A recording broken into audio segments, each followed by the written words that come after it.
Halo, perkenalkan nama saya Putri Nadia Lisdiawati dengan NIM 24111774167 dari kelas 2024D. Di sini saya akan mempresentasikan tugas saya, komunikasi interpersonal, yaitu teori pertukaran sosial. Nah, deskripsi singkat pertemanan. Nah, aku tuh kenal Ica saat aku masuk sekolah menengah di Kota Magetan. Nah, kita tuh kenal di kelas 10. Nah, hubungan kami tuh masih terbatas karena kita tuh baru saling kenal dan belum merasa nyaman satu sama lain dan belum berani terbuka. Nah, pas memasuki kelas 11, kita tuh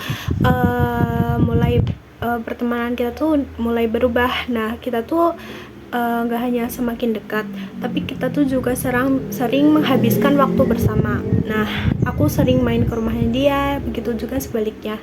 Nah, kita tuh sampai mengenal ortu masing-masing gitu. Nah, dari situlah pertemanan kita tuh terasa semakin hangat dan sering seperti keluarga sendiri gitu. Tapi seperti halnya pertemanan lainnya, hubungan kami tuh juga sempat mengalami ujian atau problem. Nah, di akhir semester 2 kelas 12 tuh aku ngerasa kurang nyaman karena Ica ini dia tuh terlihat lagi deket dengan seseorang yang pernah dekat juga dengan aku. Nah, bagiku sikapnya itu cukup mengecewakan bagi aku. Karena aku sendiri tuh nggak pernah ngelakuin hal yang sama tuh kepada dia maupun ke orang yang lainnya, karena aku tahu itu rasanya sakit. Meskipun kita tuh pernah ada problem itu, aku tuh memilih untuk nggak memutus tali pertemanan kita, walaupun kejadian itu tuh membuat hubungan kita tuh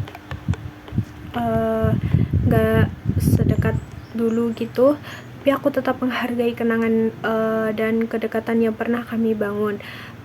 Sampai sekarang aku masih berteman baik dengan Ica, tapi kita udah nggak sesering dulu untuk berkomunikasi karena kita tuh juga beda universitas ya. Dia tuh di Surabaya, saya di Magetan. Nah, aku tuh percaya beberapa pertemanan memang berubah seiringnya waktu, tapi bukan berarti hilang sepenuhnya.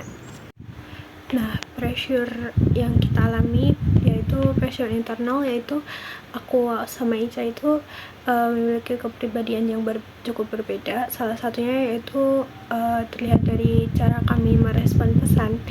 Ica tuh termasuk tipe yang lama membalas chat, bisa berjam-jam bahkan seharian. Sementara saya itu justru sebaliknya, kayak begitu dia mengirim pesan ke saya, biasanya langsung aku balas saat itu juga. Itu tuh perbandingan kecil ini tuh bikin sering aku mikir, tapi lama-lama aku belajar kalau memang cara kami merespon hal-hal itu nggak selalu sama.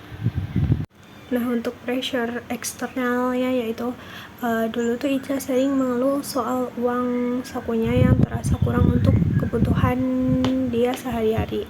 Nah, ia tuh cerita dengan nada frustasi, apalagi saat dia tuh melihat kalau aku tuh uang sakunya tuh memang lebih besar dari yang biasanya dia terima dari orang tuanya.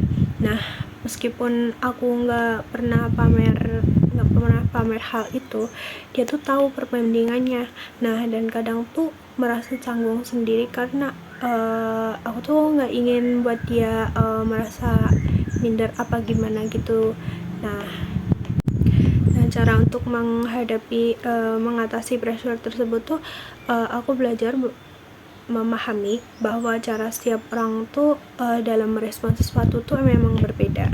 Nah, aku berhenti menganggap lambatnya balasan Ica itu sebagai tanda tidak peduli dan mulai melihat sebagai bagian dari karakternya.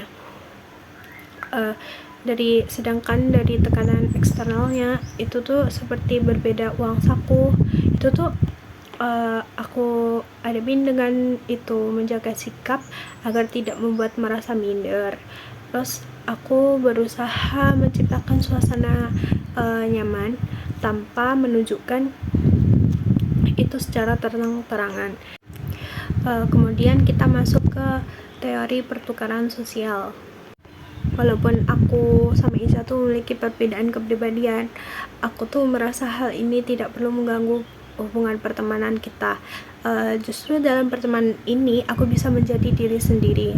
Ketika menghadapi masalah, kita tuh saling bertukar cinta dan memberikan solusi, sehingga hubungan itu tuh memberikan kepuasan emosional dan dukungan yang berharga bagiku. Kos yang diberikan itu beberapa pengorbanan waktu dan energi. Seperti Ica tuh berangkat ke sekolah sama kakaknya, tapi dikarenakan kakaknya harus menghadiri rapat OSIS, aku tuh berinisiatif menawarinya untuk pulang bersama. Meskipun rute perjalanan pulang kita tuh beda. Nah, hal itu tuh nggak menjadi kendala bagi aku karena mengingat seringkali juga kalau kita mau main keluar, Ica tuh juga menjemput aku. Nah, jadi kayak ganti-gantian gitu. Nah, untuk outcome atau hasil dari hubungan pertemanan kami yaitu terciptanya hubungan yang seimbang dan saling menguntungkan.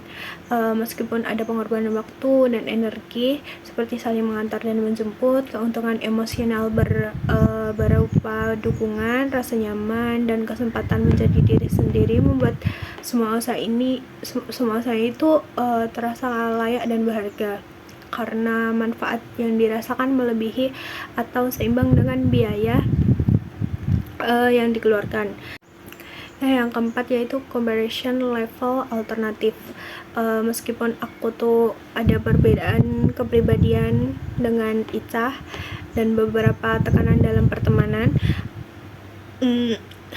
aku tuh tetap milih untuk bertahan dalam hubungan pertemanan ini, dan menunjukkan bahwa alternatif hubungan lainnya itu gak ada yang dirasa lebih memuaskan dibanding pertemanan yang sudah terjalin aku dengan Ica. Jadi kak, hubungan pertemanan kita tuh udah melebihi rasa memuaskan gitu daripada aku berteman dengan teman lain-lainnya. Nah, yang kelima itu comparison level. Hubungan pertemanan aku dengan Ica itu udah cukup dan mampu memenuhi harapan saya dalam pertemanan. Meskipun kami tidak lagi sedekat atau seakrab dulu, saya tuh tetap merasa bahwa hubungan ini tuh layak untuk dipertahankan karena masih ada rasa saling menghargai, peduli, dan kenangan yang berarti di antara kita.